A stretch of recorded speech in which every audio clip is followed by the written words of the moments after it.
I'm meteorologist Monica Woods, tracking yet more showers in our forecast as we begin our new water year in California. So for the coast, the valley, the foothills, and the Sierra, more showers potentially in the forecast. Kind of the main low is going to be moving off to the east. A little weak feature, though, kind of carving out that storm track. And so we'll still be looking at the potential for instability as well as the lingering showers. So a tricky forecast for sure. Building a water year in California, rain usually starts up in October, November. 50% of our annual precipitation comes in just 3 months.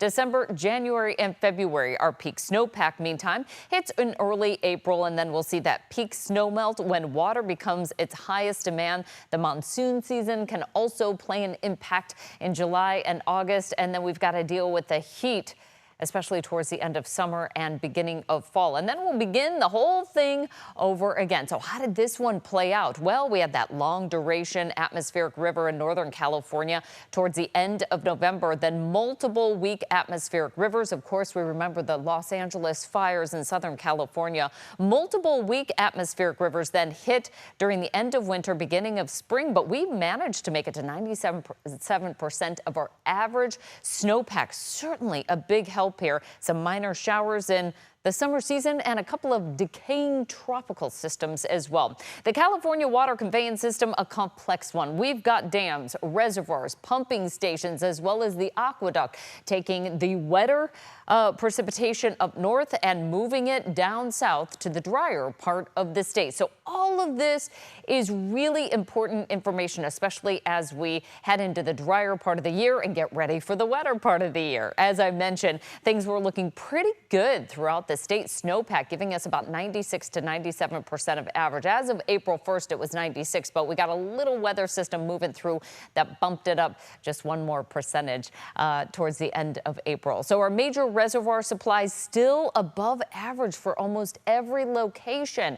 This is really great news heading into this new water year. Lake Shasta, our biggest reservoir, slightly above average, and then also Lake Oroville, slightly above average as well. All of this, again, feeding us with the much needed rain through the dry season. We're just on the precipice of starting up our bigger part of our water year, which will head our way December, January, and February. Now, we've got a little taste of some of that precipitation coming through, but again, these early weather systems tend not to be very well organized, and that's pretty much how this is playing out, with the potential for more scattered showers all the way into our Friday forecast. So we're still watching the possibility of some accumulating rain, particularly through the central and southern part of the Sierra.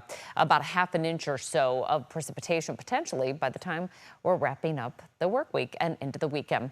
Wednesday's forecast highs near 60 up top for the Sierra. Will be in the 60s to lower 70s throughout the foothills. We'll see that play out through the central Sierra as well. Might even get another light dusting of snow. We saw some at Mammoth on Tuesday. Wednesday's temperatures will be in the 60s and 70s along the central coast. 80s inland, Bay Area forecast in the 60s and 70s with pretty much uniform temperature pattern here. We're in the 60s and 70s from the coast through the valley. As you'll remember, in the summer months, we're usually much cooler on the coast, and then we get deep into the 100s for the valley. But when we see these weather systems pass on through, we see 60s and 70s along the coast and pretty much the same throughout the valley.